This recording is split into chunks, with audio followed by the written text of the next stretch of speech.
अस्सलामुअलैकुम, welcome back to my channel Fatima's vlog. कैसे आप सब लोग? उम्मीद करती हूँ कि आप सब लोग ठीक होंगे। तो चलिए अपना व्लॉग स्टार्ट करते हैं। बिस्मिल्लाहिर्रहमानिर्रहीम, अल्लाहुम्मा सल्ली व सल्लिम अला नबीना मुहम्मद। आज का ये व्लॉग मैंने बिल्कुल सुबह सुबह से शुरू किया। हमने नमाज़ पढ़ी और उसके बाद हम लोग बना रहे थे अपने लिए नाश्ता। और आज मैं आप सब लोगों के साथ अपनी फुल डे की रूटीन शेयर करने वाली हूँ। तो मैंने जो है ना वो सुबह उठ के पहले हलीमा और मैंने नाश्ता किया। जिस दिन हम लोग बहुत टाइम से उठ जाते हैं ना उस दिन हम लोग नाश्ता कर लेते हैं। अदरवाइज़ जब लेट उठे तो फिर जब बाबा आते हैं उनके साथ ही हम लंच करते हैं। तो मैंने और हलीमा ने हम लोगों ने अपने लिए ग्रीन टी बनाई और साथ में मैंने जो है ना वो हाफ फ्राई एग लिया था ब्रेड के साथ। और हम लोग ज़्यादातर जो है ना वो ब्राउन ब्रेड ही इस्तेमाल करते हैं, दूसरी ब्रेड में नहीं इस्तेमाल करती। तो खैर बस हमने नाश्ता किया और उसके बाद मैं आई थी रूम में। तो मैंने सोचा कि यहाँ से मैंने ये उठा दिया। तो मामा ने मुझे ना ये एक टेबल के ऊपर डालने के लिए ना कवर दिया था, ये नेट का था। तो उन्होंने कहा कि तुम ये जो है ना अपने साइड टेबल पे डाल लो तो फिर जो है ना थोड़ा सा ज़्यादा अच्छा लगेगा। और वैसे ये कि मैंने जो पहले वाला था ना वो उठा दिया था क्योंकि वो शीशा भी था और उसके नीचे शीट थी। तो कोई भी दाग उसके ऊपर लगता था ना वो उतरता ही नहीं था। तो मुझे बहुत ज़्यादा इरिटेशन होती थी कि इसके ऊपर तो हर चीज़ चिपक जाती है। तो इसलिए फिर मैंने उठा दिया। तो खैर उसके बाद ना यहाँ पर बाबा लाए थे मटन और साथ में देसी चिकन। और काफ़ी ज़्यादा मुझे कमेंट्स आए थे लास्ट टाइम जब मैंने देसी चिकन की रेसिपी शेयर की थी कि आपने ये देसी मुर्गी कहाँ से ख़रीदी है जद्दा में। तो ये हमने शर्फिया से ली है। आप लोगों को भी ईज़िली वहाँ से मिल जाएगी। वहाँ पर जो भी चिकन की शॉप्स होती हैं या मटन की वहाँ से आपको मिल जाएगी। तो खैर ये साथ में मटन और चिकन था। तो मामा जो है ना वो अभी रेस्ट करी थी। तो मैंने सोचा इसको मैं जल्दी से जो है वो सेट कर देती हूँ। और हमारा ऐसे होता है कि जब भी मटन आता है ना या ट्रे में हो अगर वो या चिकन भी ट्रे में हो तो मैं ट्रे को वॉश कर लेती हूँ क्योंकि फिर जो ब्लड होता है ना उससे फ्रिज सारी ख़राब हो रही होती है इसलिए। एनीवेज उसके बाद हम लोग ना यहाँ पर बैठे हुए थे। तो अली कह रहा था कि आप ही चाय पीने का दिल कर रहा है। तो मैंने उसको फिर लाइट सी जो है ना वो दूध पत्ती बना कर दी थी और फिर उसका मूड अच्छा था। तो फिर हम सब ने मिलकर व्लॉग बना लिया। और हलीमा के पास चाय थी नहीं तो हम लोग आपस में जो है ना वो फिर ऐसे ही बस मजाक कर रहे थे। और अली ने आज पहनी हुई थी अपने फेवरेट क्लब की शर्ट तो इसलिए वो साथ में वो भी दिखा रहा था। हलीमा और अली की क्लासेस जो है ना वो शाम में होती हैं। तो फिर उससे पहले जो है ना वो मैं और हलीमा फ्री बैठे होते हैं। इनका जो होमवर्क होता है जो भी इनके काम होते हैं ना वो फिर हम रात के जब इनकी क्लास ख़त्म होती है ना उसी टाइम में कर लेते हैं। और फिर सुबह में जो है ना वो नाश्ता वगैरह करने के बाद नमाज के बाद हम लोग सब फ्री होते हैं तो आपस में बैठ जाते हैं कुछ टाइम के लिए। और अगर ये लोग मोबाइल उठाए ना तो मैं इनको कहती हूँ कि थोड़ी देर के लिए मोबाइल रख दो ताकि हम लोग आपस में बैठे। वरना ऐसे होता है कि मोबाइल में एक दूसरे को रील्स शेयर करना या मोबाइल पर कुछ लगा के देख लेना। तो मैं कहती हूँ कि थोड़ी देर मोबाइल बंद करोगे ना फिर तुम लोगों को पता चलेगा कि आपस में किस तरह से बैठना है और साथ बैठ के एक दूसरे के साथ बातें किया करो। क्योंकि मैं नोट करती हूँ जब सब मोबाइल पकड़ लेते तो कमरे में खामोशी सी हो जाती है और किसी को भी नहीं पता होता कि भाई हमारे पास कौन बैठा हुआ है। अगर कभी ये लोग मोबाइल यूज़ करते हुए मुझे कुछ कह देना कि आप हमें नूडल्स या फ्राइज़ या कोई भी ऐसी चीज़ बना दे तो फिर मैं इन लोगों से कहती हूँ कि मैं बना दूंगी लेकिन तुम लोग अपने मोबाइल या फिर कंप्यूटर को जो है ना वो बंद कर दो ताकि हम लोग आपस में बैठ के जो बातें कर सकें और फिर उस चीज़ को खाएं। इस तरह नहीं कि सब अपने अपने मोबाइल में लगे हुए हैं और फिर कोई कुछ खा रहा है या कुछ खा रहे हैं। इस तरह मत करो। आपस में एक दूसरे के साथ बैठ के फिर तुम लोग खाओ पियो जो भी इंजॉय करना है ताकि मतलब जो भी भाई बहन हैं या हमारे साथ हमारे पेरेंट्स बैठे होते हैं। अक्सर ऐसे होता है कि मामा फ्री बैठी होती हैं हलीमा कभी जो है वो स्टडी कर रहे होते हैं कभी जो है मोबाइल में होते हैं। तो मैं कहती हूँ कि देखो मामा हमारे बगैर बोर हो रही है। तो इसलिए फिर इन सब चीज़ों को जो है ना वो फ्री टाइम मतलब जो होता है ना सिर्फ उसको मोबाइल में नहीं लगाना, उसके बीच में भी मामा के साथ बातें किया करो, सबके साथ बैठा करो। तो इस तरह से मुझे लगता है कि ये चीज़ बहुत ज़्यादा ज़रूरी है क्योंकि मोबाइल की वजह से ना आज लोगों में बहुत ज़्यादा दूरियां आनी शुरू हो गई हैं। जहां आपका कनेक्शन किसी के साथ स्ट्रांग हो सकता है कि आप बात कर सकते हो, हर चीज़ मैसेज कर सकते हो, वहां पे जो है ना मोबाइल्स की वजह से लोगों में दूरियां भी बहुत ज़्यादा आना शुरू हो गई हुई हैं। तो इसलिए मैं कहती हूँ कि तुम लोग बस इस चीज़ का ख्याल रखा करो कि जब मामा अकेली बैठी होती हैं या बाबा बैठे होते हैं तो फिर उनको भी ज़्यादा से ज़्यादा कंपनी दिया करो क्योंकि बाबा के साथ तो वैसे ही इतना कम टाइम स्पेंड होता है उनके हॉस्पिटल रूटीन की वजह से।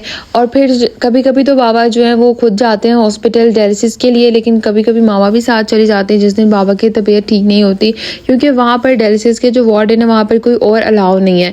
तो इसलिए फिर मामा को बाहर ही जो है बहुत ज़्यादा वेट करना पड़ता है, तकरीबन 5 से 6 घंटे लग जाते हैं और घर आके भी काम होते हैं। तो इसलिए फिर मामा जो है ना वो कभी कभी ही जाती हैं। तो अली हलीमा से भी मैं यही कहती हूँ कि तुम लोग मामा के साथ भी ज़्यादा से ज़्यादा टाइम स्पेंड किया करो और बाबा के साथ भी क्योंकि उनके साथ तो वैसे ही बहुत कम टाइम मिलता है, सुबह से शाम हो जाती है और फिर उसके बाद जब वो आते हैं घर तो उसके बाद उन्होंने रेस्ट करना होता है, फिर रात को थोड़ा बहुत काम देखना होता है, तो इतना टाइम नहीं मिलता। खैर यहाँ पर बस मैंने कुछ कपड़े वगैरह प्रेस किए थे, वो मैंने सेट करके अलमारी में रखे और उसके बाद ना यहाँ पर अभी हो रहा था दोपहर का टाइम। नाश्ता तो मैंने अपने आप सब लोगों के साथ शेयर कर दिया था। और मेरा ऐसे होता है कि जिस दिन मैं नाश्ता कर लेती हूँ ना, उस दिन मेरा लंच बहुत हल्का फुल्का सा होता है। अगर मैं जो है ना वो मतलब नाश्ता ना करूँ, फिर मैं लंच जो अच्छा सा कर लेती हूँ। मामा जो भी सालन रोटी बनाती हैं या चावल, तो मैं वो खा लेती हूँ। तो खैर यहाँ पर ना मामा ने मेरे लिए जो है ना वो क्रीम सैलेड बनाई थी। इसके अंदर मैंने स्वीट कॉर्न्स ऐड किए हुए हैं, एप्पल है, उसके साथ में बंद गोभी है और खीरा है और थोड़े से ऑलिव्स हैं। साथ में मैंने इसमें थोड़ी सी क्रीम ऐड की हुई है। फ्रूट में मैंने जो है वो पपाया लिया हुआ है, यानी कि पपीता, और साथ में 3 खजूरें हैं। अगर ये सब मैं लंच में खा लूँ तो ठीक, वरना हलीमा अली के साथ भी शेयर कर लेती हूँ, क्योंकि लंच जो है ना वो मुझसे ज़्यादा नहीं होता कि अगर मैंने नाश्ता किया हुआ हो। और मुझे लगता है कि इतना सही जो है ना वो फिर बेस्ट भी रहता है। अगर ज़्यादातर ऐसे होता है कि हम लोग जो है ना वो फिर लंच शाम में कर रहे होते हैं, लाइक 4-5 बजे, दोपहर में 1-2 बजे नहीं करते, तो उस टाइम पर फिर मैं कुछ अच्छा सा खा लेती हूँ। वरना मेरा डाइट प्लान यही है कि मैं अगर सुबह में नाश्ता कर लूँ तो मेरा लंच बहुत फिर हल्का फुल्का सा होता है, कोई सैलड और उसके साथ में फ्रूट्स वगैरह, और हल्का फुल्का मतलब उस चीज़ में नहीं, वैसे यानी कि रोटी सालन और चावल वगैरह नहीं होते। और अगर मैं नाश्ता ना करूँ तो फिर मैं दोपहर में जो वो चावल या रोटी सालन जो भी मामा बनाए वो हम खा लेते हैं। यहाँ पर ना शाम में हम लोग आ गए थे फिर वॉक करने के लिए, क्योंकि जब से मामा की तबीयत ख़राब हुई है ना, तो डॉक्टर से भी जब उन्होंने मेडिसिन ली थी तो उन्होंने भी यही कहा था कि आप वॉक भी ज़्यादा से ज़्यादा करें, क्योंकि उनको जो थायराइड का इशू है ना उसके अंदर भी जो है ना वो फिर वॉक करने से काफ़ी ज़्यादा उनको आराम आता है।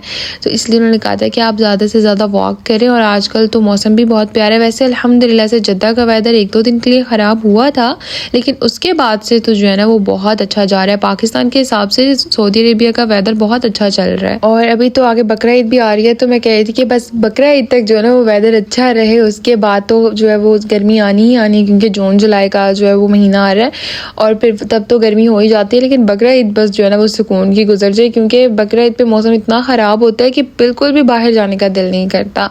तो इसलिए खैर अभी तो मौसम अच्छा ही, अल्लाह करे आगे भी अच्छा रहे। अभी हम लोग ना शाम में जब वॉक करने आए हुए थे ना, तो इस टाइम पे बहुत सारे बच्चे होते हैं जो खेल रहे होते हैं। हलीमा अली की इस टाइम जो है ना वो क्लास होती है, तो इसलिए वो फिर घर में ही थे, बस मैं और मामा ही आए थे। और हलीमा कह रही थी कि आप आते हुए मेरे लिए चीज़ लेकर आना बकाले से। मैंने कहा ठीक है। फिर हमने वॉक की और उसके बाद यहाँ पर तकरीबन, अब तो रात का टाइम हो रहा था, मैं और मामा हम लोग तकरीबन जो है ना वो 1.5 घंटा हम लोगों ने वॉक की थी, और हमारी शाम की यही रूटीन बन गई हुई है। तो बस फिर मैंने यहाँ से उनके लिए चीज़ें खरीदी और उसके बाद मैं जा रही थी घर। एनीवेज मुझे काफ़ी दिनों से ये कमेंट आ रहा था कि आपने जो स्टडीज़ की हैं और अब जो आप पढ़ रही हैं वो हमारे साथ शेयर करें, तो वो भी इंशाल्लाह आप लोगों के साथ मैं जल्दी ही शेयर करूँगी। और फिर आप लोगों के साथ जो है ना वो एक डिटेल वीडियो बना के आप सब लोगों को बता दूँगी। अभी तो खैर हम लोग घर आए थे, हलीमा अली की क्लासेस अभी भी स्टिल चल रही थी, तो फिर मैंने इनकी चीज़ें रख दी थी। मैंने कहा कि चलो जब ये लोग फ्री होंगे तो फिर हम लोग खाएँगे। और रात के खाने में ना आज हम बनाने वाले थे दम पुख्त, जो कि बकरा ईद स्पेशल रेसिपी है, और इसकी मुझे रिक्वेस्ट भी आई हुई थी। और मैं इसको थोड़े से डिफरेंट स्टाइल से बनाऊंगी, लेकिन ऑथेंटिक ही रेसिपी आप लोगों के साथ शेयर करूंगी। तो खैर यहाँ पर हम लोगों ने जो है ना वो मटन ले लिया है, और इसके साथ में हमने जो है ना वो लीमू का रस लिया है, यानी कि तकरीबन 7 से 8 लेमन जो है ना वो हमने लिए थे और उनका रस हमने निकाल लिया, क्योंकि इसमें ज़्यादा सारा लेमन ऐड होता है। 1 टेबलस्पून भर के हमने मटन को जो है ना वो नमक का लगा देना है। हमने यहाँ पर मटन के ऊपर जो है ना वो नमक ऐड कर दिया भर के 1 टेबलस्पून, और साथ में जो हमारे पास नींबू का रस है वो भी हम इसके ऊपर शामिल कर देंगे। और फिर आपने इसको अच्छे तरीके से जो है ना वो मिक्स कर लेना। नमक लगा के आपने इसको इस तरह से ही रख देना है, क्योंकि दम पुख्त में नमक इसी तरह से ऐड होता है। साथ में हमने यहाँ पर जो है ना वो 3 मीडियम साइज पोटैटो ले लिए, आलू, उसके साथ में लहसुन अदरक है, और प्याज हमने लिया है 1 मीडियम साइज। सबसे पहले हम पतीली में ऑयल शामिल कर लेंगे। अच्छा, यहाँ पर जो है ना आप जो कोई भी चर्बी इस्तेमाल कर सकते हैं, जो कि इसकी ऑथेंटिक रेसिपी है उसके अंदर तो चर्बी ही इस्तेमाल होती है। वो हमारे पास थी भी नहीं, और कोलेस्ट्रॉल के इशू की वजह से ना वो माँ बाबा को मना भी है ज़्यादा ऑयल वगैरह और इस तरह की चीज़ें। लेकिन ये है कि वो वाली जो फ़ैट होती है वो हमारी सेहत के लिए जो वो बहुत ज़्यादा मतलब नुकसानदेह नहीं होती, तो वो अच्छी ही होती है। तो इसलिए आपके पास वो है तो आप वही लाजमी इस्तेमाल करें, क्योंकि इसकी ऑथेंटिक रेसिपी में वही इस्तेमाल होती है। और इसमें काफ़ी ज़्यादा ऑयल होता है, लेकिन हमने इसमें बिल्कुल थोड़ा सा ही ऑयल डाला है, लाइक 1/2 कप के बराबर। ऑयल भी हमने इसके अंदर बहुत ज़्यादा नहीं डाला, क्योंकि खाना हमारे घर में तो सबने खाना था। आप सब लोगों के साथ मैं रेसिपी शेयर कर रही हूँ, तो बाबा को जो है ना वो सख्ती के साथ ज़्यादा ऑयल वाले खाने और मिर्च मसाले वाले खाने मना है। लेकिन बस चर्बी को निकाल के ना बाकी मैंने आप लोगों के साथ इसकी ऑथेंटिक रेसिपी शेयर की है। खैर इस तरह से हमने इसके अंदर जो है वो लहसुन अदरक प्याज और उसके साथ में ग्रीन चिलीज़ हम इसके ऊपर ऐड कर देंगे। जाएंगे। कलौंजी मामा ने इसके ऊपर थोड़ी सी शामिल की थी। इसकी ऑथेंटिक रेसिपी में तो सिर्फ और सिर्फ जो है ना वो नमक ही जाता है, लेकिन कलौंजी में शिफा होती है, तो इसलिए वो हम अपने हर खाने में जो है ना वो इस्तेमाल करते हैं। एनीवेज यहाँ पे आपकी मर्जी है कि आप प्याज को, लहसुन, अदरक को जो है वो काट के डालना चाहते हैं या साबित ही बीच में रखना चाहते हैं। तो हमने तो हल्का हल्का सा जो है ना वो काट लिया था, क्योंकि फिर सब खाने में भी ईजी रहेगा। और उसके बाद फिर हमने जो है ना वो बस मामा ने इसको इसी तरह से वो आटा बनाया और इसकी साइडों पे लगा दिया था, और ऊपर से हमने इसको अच्छे से बंद करके तकरीबन जो है ना वो 1.5 घंटे के लिए रख दिया था। 2 kg हम लोगों ने मटन लिया था, और तकरीबन 2 kg मटन जो है ना वो 1.5 घंटे में बिल्कुल परफेक्ट बन के रेडी हो गया था। इसमें हमने कोई भी पानी नहीं शामिल करना। जो गोश्त को हम नमक लगाते हैं उसी के पानी में वो पक के तैयार हो जाता है। बिल्कुल हमने एक कतरा भी इसमें पानी का नहीं ऐड किया था, और इसको 1 सेकंड के लिए भी हम लोगों ने नहीं खोला था। 1.5 घंटे के बाद ही हमने इसको डायरेक्ट खोला था, और ये इतना परफेक्ट बन के तैयार हुआ था ना। इसमें सिर्फ एक ही मसाला जाता है और वो होता है नमक, तो नमक का इसमें टेस्ट होता है। और मैं मामा से कह रही थी, मामा आप आलू को हाफ कट लगा के ना ऐड करें इसके अंदर, मुझे लगता है आलू जो है ना वो ठीक से नहीं मतलब तैयार होगा। लेकिन वाकई में आलू को मामा ने ऐसे एक कट लगाया, लेकिन वो तो बिल्कुल परफेक्ट जो है वो गल चुके हुए थे। तो खैर आपने मटन भी देखा हमारा कितने अच्छे से जो है वो बन चुका हुआ था। इसके ऊपर मामा ने थोड़ी सी जो है ना वो ब्लैक पेपर ऐड कर दी थी अच्छे टेस्ट के लिए। तो बस ये आप लोग देख सकते हैं। वैसे इसकी लुक पे ना जाएं, क्योंकि कुछ चीज़ों की लुक जो है वो इस तरह की नहीं होती जैसा मज़े का उनका टेस्ट होता है। तो ये हमारा बहुत मज़े का बन के तैयार हुआ था। अभी आगे चल के आप लोगों के साथ इसकी कंप्लीट लुक शेयर करती हूँ।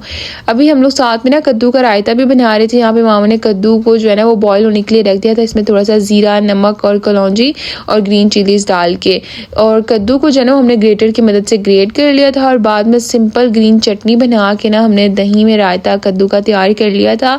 और ये हम लोग समर में काफ़ी ज़्यादा इस्तेमाल करते हैं। आप लोगों ने लास्ट के भी मेरे समर के व्लॉग्स में देखा होगा कि हमारे घर में कद्दू का रायता बहुत बनता है गर्मियों में। तो खैर यहाँ पर आप लोग देख सकते हैं कि हमारा जो दम पुख्त है ना वो कितना ज़बरदस्त बन के तैयार हुआ है। इसकी खुशबू इतनी प्यारी आ रही थी ना, बहुत ही मज़े का बन के तैयार हुआ था। बाबा को भी बहुत पसंद आया था। हमने बस फिर अपने नेबर्स के लिए भी निकाला, उनका भी पार्सल हमने रेडी कर लिया था। और आप लोग देख सकते हैं कि हमारा जो दम पुख्त है ना वो कितना ज़बरदस्त बन के तैयार हुआ है। इसके अंदर बहुत ज़्यादा एक्स्ट्रा ऑयल नहीं है। अगर आप इसको चर्बी में भी बनाना चाहते हैं ना तो बहुत ज़्यादा फैट ना इस्तेमाल करें, फिर बाद में लोग बकरा ईद पे सब खा के बीमार हो जाते हैं। तो इसलिए आप लोग ज़रूरी नहीं कि आपने जो रेसिपी देखी आप लोग बिल्कुल उसी तरीके से बना के खा के बाद में बीमार हो जाए। तो इसीलिए आप जो अगर ऑयल में बनाएं या फैट में बनाएं किसी भी चीज़ में, तो आप उसको जो है ना वो मतलब थोड़ी कम क्वांटिटी में इस्तेमाल करें। तो ये आप लोग देख सकते हैं कि कितना परफेक्ट ये जो है ना वो बन के तैयार हुआ है। आप लोग मेरी ये रेसिपी जो है ना वो बकरा ईद पे ज़रूर ट्राई करिएगा। आई होप कि आप सब लोगों को ज़रूर पसंद आएगी। बस खाना जो है ना वो हमने टाइम से खा लिया था, तो रात में हम लोगों को नूडल्स की क्रेविंग हो रही थी, तो बस फिर हम सब लोगों ने बैठ के नूडल्स खाए। और अली हलीमा का ऐसे ही होता है कि उनको रात को क्रेविंग हो तो वो नूडल्स या फ्राइज़ ही खाते हैं, लेकिन कम कम खाते हैं, लेकिन जब क्रेविंग हो तो फिर उन्होंने यही खाना होता है। जिस दिन भी हम लोग रात में खाना जो है वो जल्दी खा लेते हैं ना, तो फिर उसी दिन उन लोगों को जो है ना वो भूख लग जाती है। रात को 10-12 बजे वो कहने लग जाते हैं आप ही कोई क्रेविंग हो रही है, कोई और चीज़ खाएं। तो बस फिर उनको मुझे कुछ ना कुछ और बना के देना पड़ता है। एनीवेज बस इस व्लॉग को मैं यहाँ पे करना चाहूँगी एंड उम्मीद करती हूँ कि आपको आज के मेरा ये व्लॉग पसंद आया होगा। वीडियो अच्छी लगी हो तो लाइक करें और मुझे कमेंट्स करके ज़रूर बताएगा। एंड चैनल पर न्यू है तो सब्सक्राइब भी कर दें। हमें अपनी दुआ में याद रखिए। मिलते हैं आपसे नेक्स्ट व्लॉग में, तब तक के लिए अल्लाह हाफिज़।